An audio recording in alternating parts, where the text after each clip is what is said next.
Cuenta el hermano Cayetano León Sánchez, un hombre que fue misionero de esta iglesia hace más de 40 años, una experiencia difícil que vivió su familia cuando migraron de la sierra a la ciudad de Querétaro. Venían del campo sus padres y tenían en su corazón la idea de comprar una casa. Alguien lo supo, les ofreció una casa, se interesaron, hicieron un acuerdo verbal.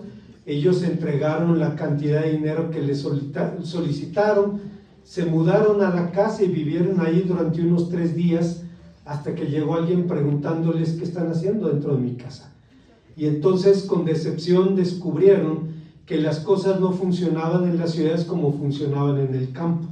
En el campo era suficiente la palabra, en el campo era suficiente la buena voluntad y una persona podía hacer un trato y respetarlo sin ningún problema.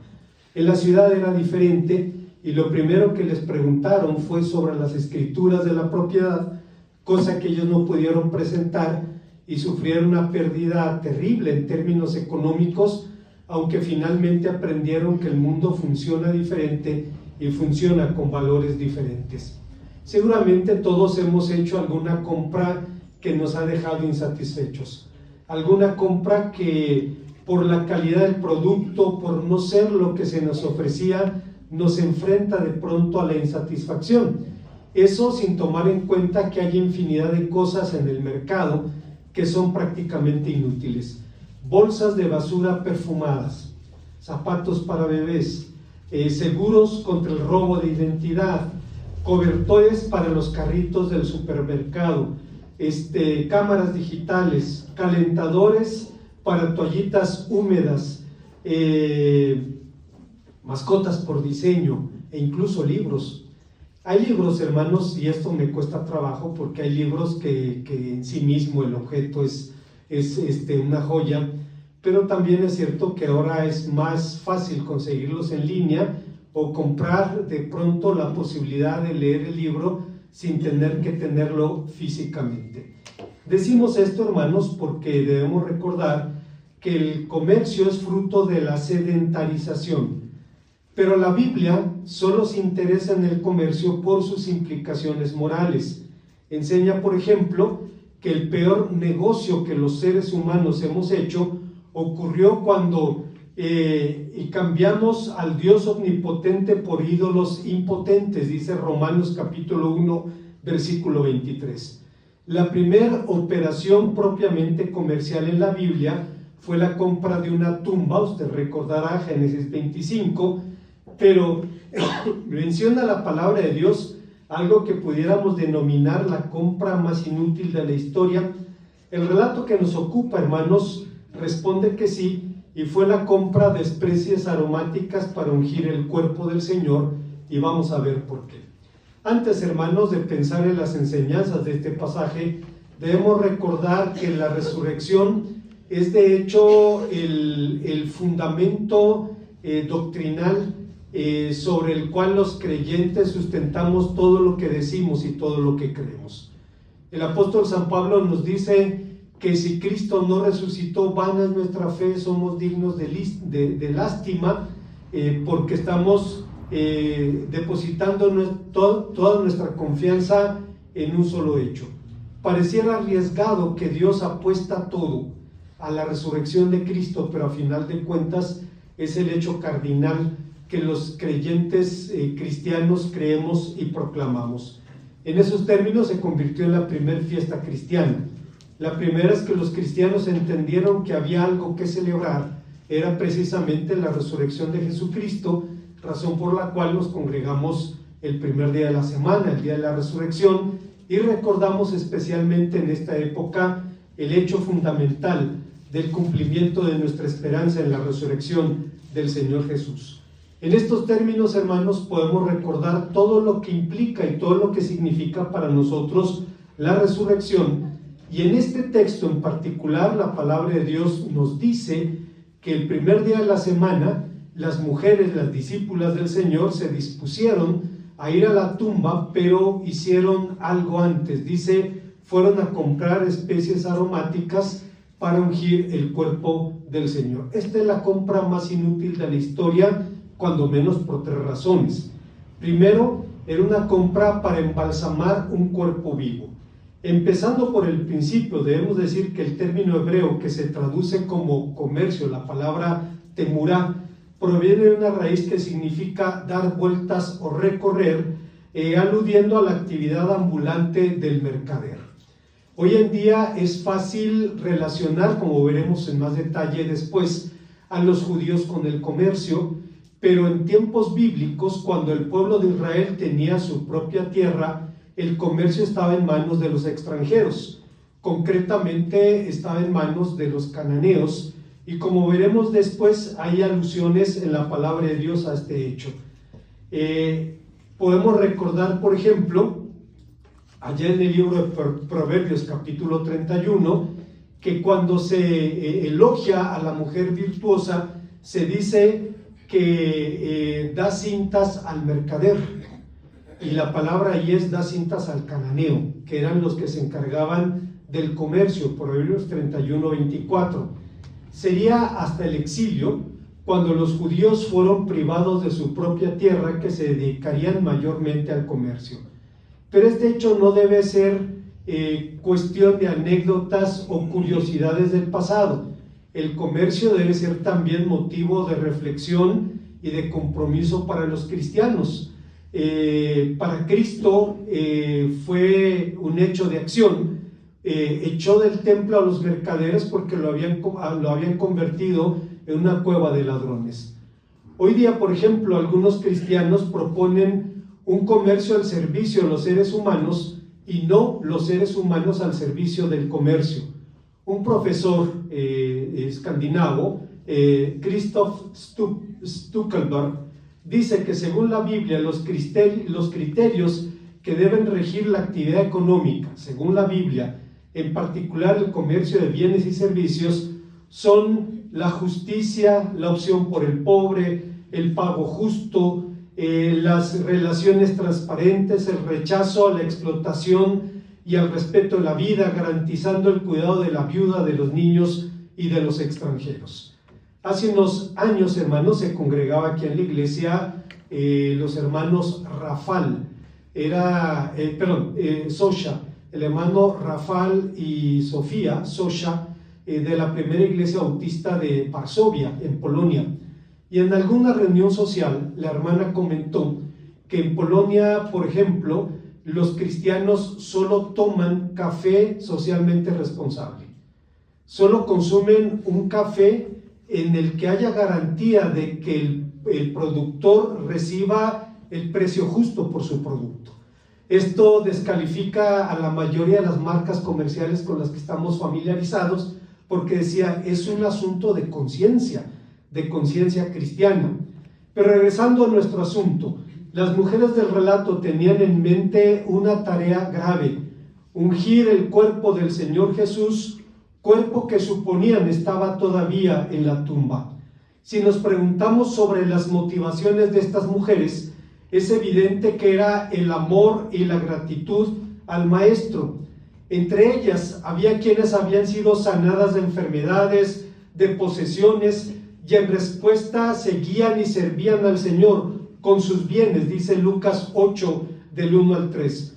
Durante su ministerio, el Señor había sido para ellas aquello que el profeta Isaías había anunciado en el capítulo 32 de su profecía: como escondedero contra el viento, como refugio contra el turbión, como arroyos de agua en sequedad, como la sombra de un peñasco en tierra calurosa.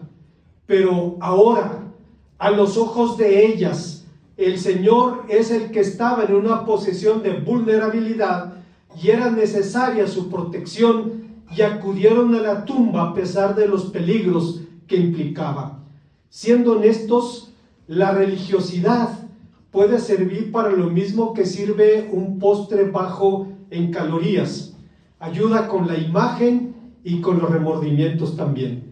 En tiempos de campañas políticas usted ve a los políticos asistir a misa o asistir a un servicio evangélico por esa razón. Ayuda con la conciencia y ayuda también con la imagen, pero no era el caso de estas mujeres. Para ellas, esta relación no era un asunto de imagen. De hecho, en esos días, la más impopular y peligrosa de las relaciones era precisamente con el Señor Jesús. El compromiso de estas mujeres no terminaba en la tumba. Habían seguido y servido al Señor en su vida y lo harían también en su muerte. Pero se llevaron una sorpresa en la tumba cuando en la entrada fueron recibidas con la pregunta: ¿por qué buscáis entre los muertos al que vive? En la Biblia la resurrección es una innegable obra divina. Existe una gran cantidad de textos: Hechos 2, 34 al 36, 3, 13 al 16, 5, 30, Romanos 1, 4, Filipenses 2, del 8 al 10, 1 Timoteo 3, 16, etcétera, etcétera. Textos que nos recuerdan que la resurrección de Cristo significó mucho más que volver a vivir, significó mucho más que la victoria sobre la muerte, significó la materialización de todas las promesas que el Señor Jesús hizo a los suyos. En algún momento el Maestro dijo a los discípulos: porque yo vivo, vosotros también viviréis, y puso como sello de garantía su propia resurrección. Hay una segunda enseñanza que encontramos en este pasaje.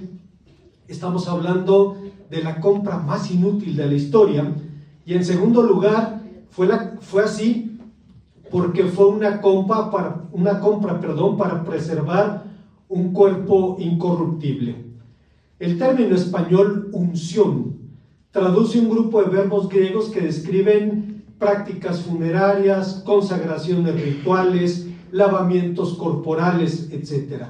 Estrictamente hablando, la unción de la que habla el texto era preparar un cuerpo para la sepultura. La expresión proviene de un verbo que significa perfumar. De hecho, embalsamar significa ungir con bálsamo.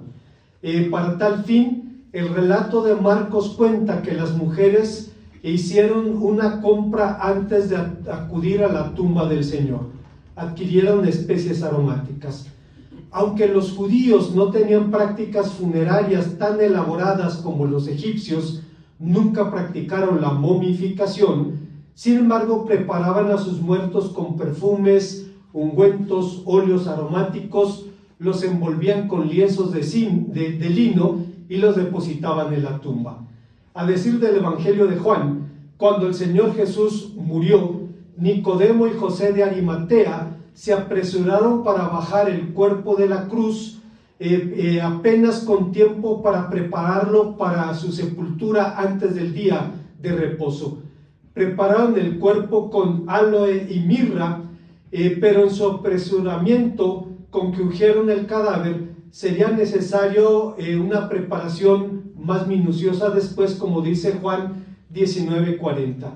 Las mujeres asumieron entonces esa responsabilidad, razón por la cual en la cristiandad griega se les llama las mirróforas, es decir, las portadoras de la mirra.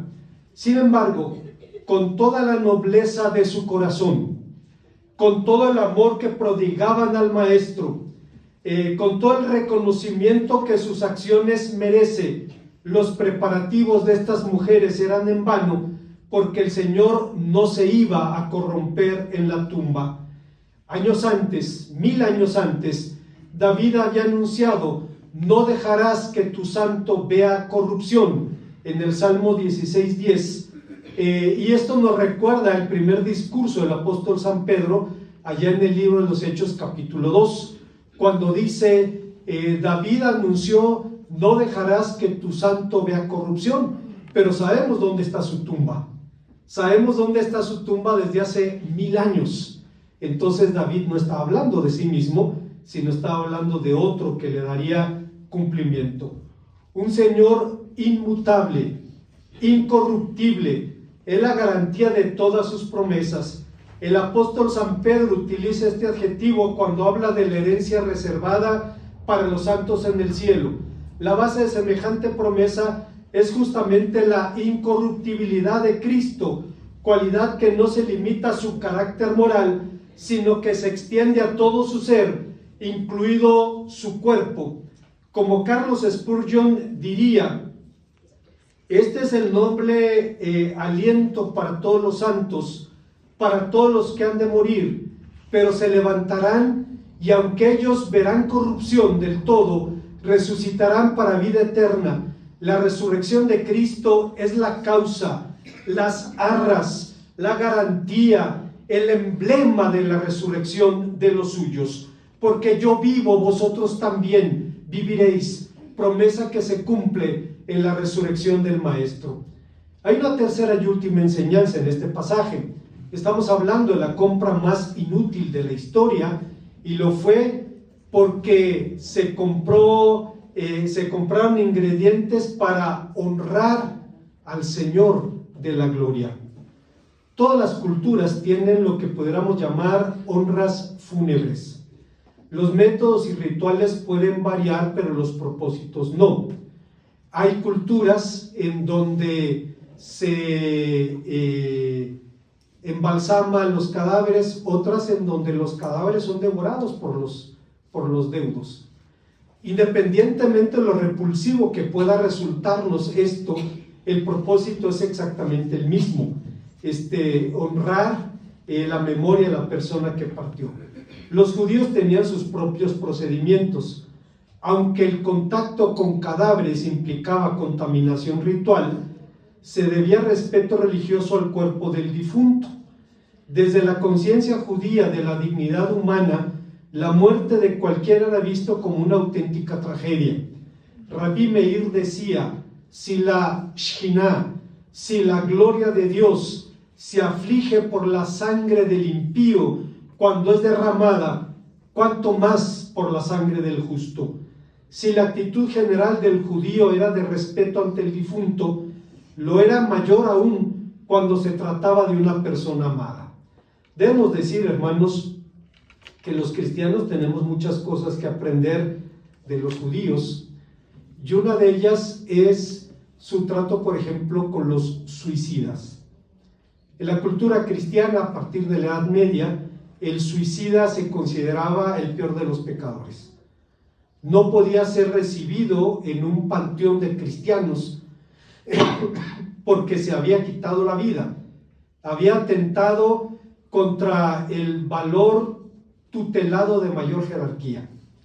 Bueno, los judíos tienen una cultura diferente y creo yo es una actitud muy evangélica, muy cristiana. Dicen, como solamente los que saben solamente lo que pasó son el muerto y Dios, entonces debemos suponer que fue asesinado. Y así tratamos con respeto al difunto y con compasión, con gracia a su familia. Si se mató o no se mató, él va a arreglarlo con Dios. A nosotros nos toca respetar al difunto y apoyar a su familia. Qué actitud tan cristiana, hermanos, tan evangélica. La verdad es que hace una diferencia. Fue la razón que le permitió a Martín Lutero convertirse en párroco en Wittenberg. Su primer funeral fue un difunto, fue un suicida, perdón. Y él dijo, no, dijo, vamos a enterrarlo en el panteón. El diablo lo engañó, en ese mundo la gente pensaba así, y entonces vamos a tratar con respeto al difunto. Y eso ganó el amor y la lealtad de su gente. Bueno, en general la actitud judía es de respeto al difunto. Sin embargo, a pesar de la buena intención de las mujeres, el Señor no necesitaba honras fúnebres. De hecho, el Señor había dicho en Juan 5:41, honra de los hombres no recibo, lo que significa que no buscaba ni la aprobación ni el aplauso de quienes lo escuchaban. No buscaba la gloria de los hombres, buscaba la gloria de otro, buscaba la aprobación del Padre. Claro que valoraba el servicio, y dijo en Mateo 10:42 que si damos un vaso de agua a un pequeño, ciertamente no carece de recompensa. Por supuesto que honraba la lealtad y la devoción. Lo reconoció en la mujer que lo ungió en casa de Simeón el leproso, preparándolo para la muerte, de quien diría después que su memoria sería recordada donde quiera que se predicara el Evangelio. Sin embargo, la mayor honra que el Señor Jesús recibiría no provendría de los hombres, sino de Dios mismo. San Pablo dice en una de sus páginas cristológicas más sublimes: por lo cual Dios también le exaltó hasta lo sumo y le dio un nombre que es sobre todo nombre, para que en el nombre de Jesús se doble toda rodilla de los que están en el cielo, en la tierra y debajo de la tierra, y toda lengua confiese que Jesucristo es el Señor, para gloria de Dios Padre. ¿Qué nombre le dio Dios a su Hijo, que es sobre todo nombre? Le dio su propio nombre, le dio el nombre de Señor. Alguien diría: la exaltación es el estado totalmente opuesto a la humillación. Aquel que por las exigencias de la ley divina, al cargar sobre sí el pecado del mundo, fue condenado, pasó de la sujeción del castigo a la justa retribución de la ley. Aquel que fue pobre volvió a ser rico. Aquel que fue desechado fue aceptado. Aquel que aprendió la obediencia asumió su poder con autoridad que le fueron entregados. Como rey, habiendo triunfado sobre sus enemigos por su muerte, resurrección y ascensión, ahora lleva en las manos las riendas del universo. Como profeta, guía a los suyos por medio de su espíritu. Como sumo sacerdote, no solo intercede, sino que vive siempre para interceder por aquellos que se acercan a Dios. Pero Pablo fue incluso mucho más allá al señalar, como decíamos hace un momento, que le dio un nombre que es sobre todo nombre, y ese era su propio nombre, el nombre de Señor. Este hecho era la base del consuelo y la esperanza de Pablo mientras esperaba su sentencia en prisión. Esto era lo que fortalecía a los filipenses en sus luchas y aflicciones. Su futuro no estaba en las manos de ningún poder humano. Pablo y la iglesia sabían que su futuro, y el nuestro también, estaba y sigue estando en las manos del Cristo resucitado. Como conclusión, hace 99 años, alguien, hermanos, ofreció, un hombre llamado Victor Lustig, ofreció a un grupo de posibles compradores la venta de la Torre Eiffel. Les dijo: el diseño se va a caer, el gobierno lo va a demoler, y es necesario que haya personas que ofrezcan para la compra de la chatarra que va a salir de allí. Alguien empezó con algunas dudas a ofrecer dinero en la puja para comprar la Torre Eiffel, y finalmente se ganó el derecho de comprarla. Pero en menos de 24 horas el vendedor estaba fuera de Francia y el comprador tan avergonzado que no se atrevía a denunciar el hecho. Si la venta de la Torre Eiffel por parte del conde Lustig parece algo increíble, su hazaña sería superada por el escocés Arthur Ferguson. En 1923, apenas en 2 meses vendió el Palacio de Buckingham por 2,000 libras esterlinas, el Big Ben por 1,000 libras, la columna de Nelson por 6,000, todos los 100 turistas norteamericanos. Lamentablemente, si el comercio es un espacio propicio para el fraude y el engaño, sus desafíos éticos son tan antiguos como el comercio y tan actuales como la codicia. Hace 3,000 años, Salomón decía: esto no sirve, dice el comprador cuando regatea, y después se jacta de su buena compra. Proverbios 20:14.